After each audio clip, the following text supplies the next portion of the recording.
안녕하세요. 천천히 같이 배우고 하루의 지식을 쌓는 배우는 사람이 됩시다.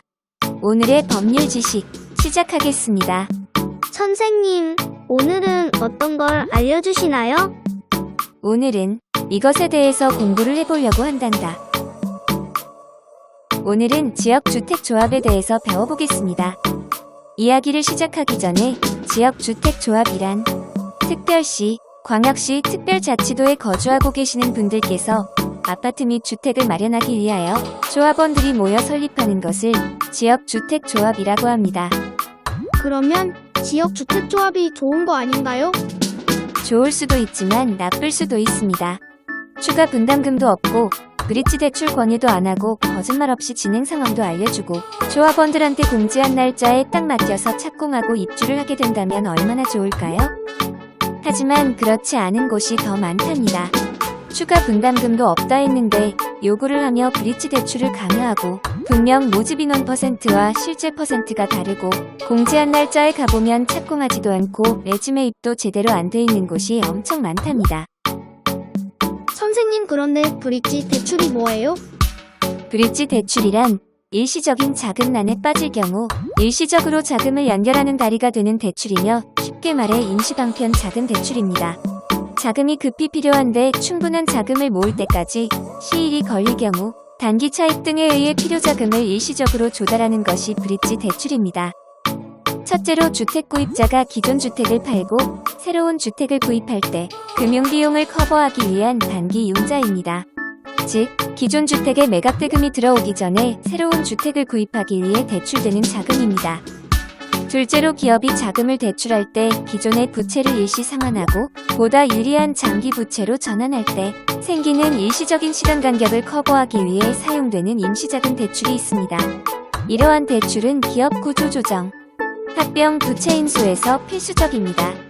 시간 간격을 업된다는 의미에서 갭피낸싱 또는 스윙론이라고도 합니다. 셋째로 일반은행에 의한 장기금융을 기대하면서 국제통화기금 IMF 및 세계금융월드뱅크를 통하여 마련된 저개발국가에 대한 연장된 단기 다국적 신용대출을 의미합니다.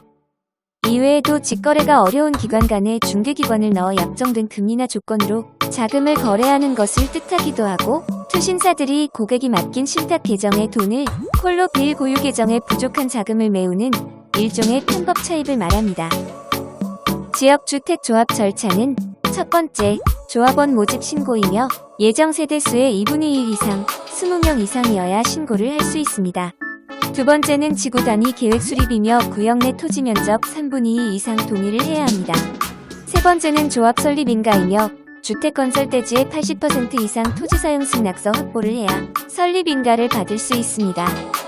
네 번째는 사업 계획 승인이며 주택 건설 대지의 조합명의 소유권 95% 이상 확보를 해야 승인을 받을 수 있습니다.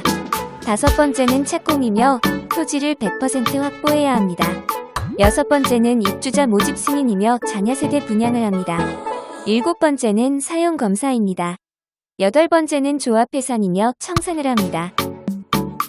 지역주택조합 중 가칭이라는 것이 적혀 있다는 것은 설립인가를 받기 이전이라는 사업장이라고 보시면 됩니다. 설립인가 확인 방법은 각시 구청 주택과에 전화하여 지역주택조합 설립인가를 받았는지 물어보면 몇 월 며칠에 받았는지 확인할 수 있습니다. 하나의 사례를 들어보겠습니다. 시작 전에 실제 있었던 일이 아님을 먼저 말씀드립니다. A의 거주지는 경상북도의 어느 지역에 거주를 하고 있었습니다. A는 B와 결혼을 하면서 집을 알아보기 위해 부동산도 가보고 인터넷도 찾아보던 중 어느 지역주택조합에 대한 블로그를 보게 되었습니다. 블로그에는 이런 내용이었습니다. 요즘 시기에 내 집 마련하기 힘드시죠? 저의 지역주택조합에 가입하시면 자녀 교육, 안전, 역세권, 주변 시세보다 저렴하다는 식으로 홍보를 하는 블로그를 보았습니다. 그래서 A는 지역주택조합이 어떤 것인지도 모르고 그 지역주택조합에 대한 블로그들을 다 찾아봤습니다.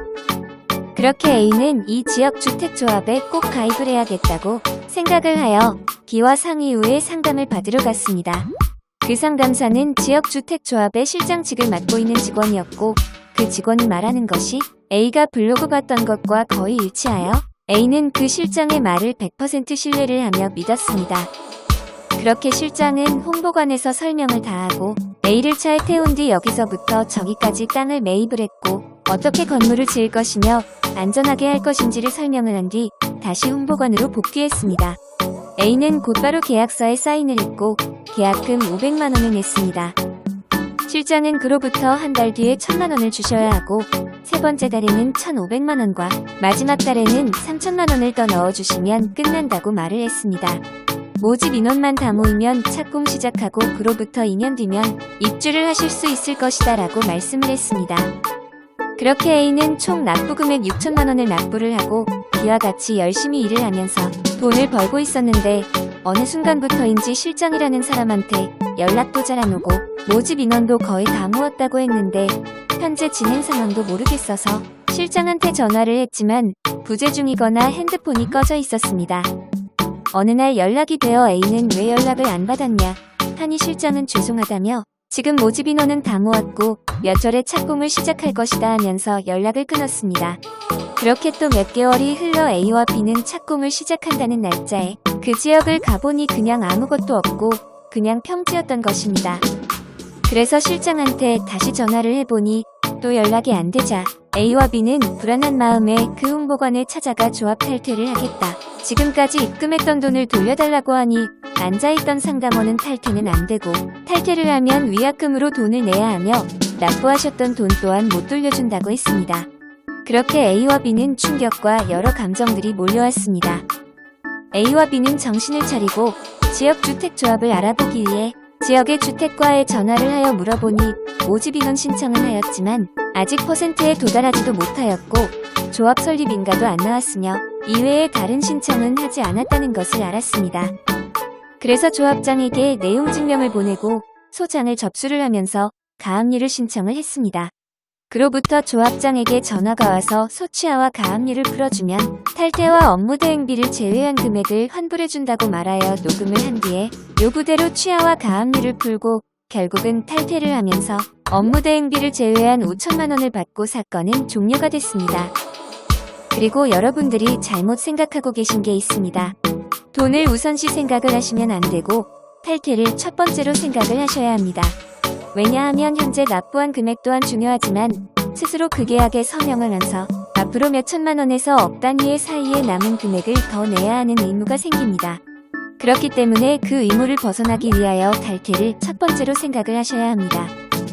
사례에 사용했던 내용 증명, 소장, 가압류에 대해서는 설명과 어떻게 작성을 해야 하는지는 2부에서 설명해드리겠습니다. 선생님, 알려주셔서 감사합니다. 구독, 좋아요, 알람 설정 부탁드리겠습니다.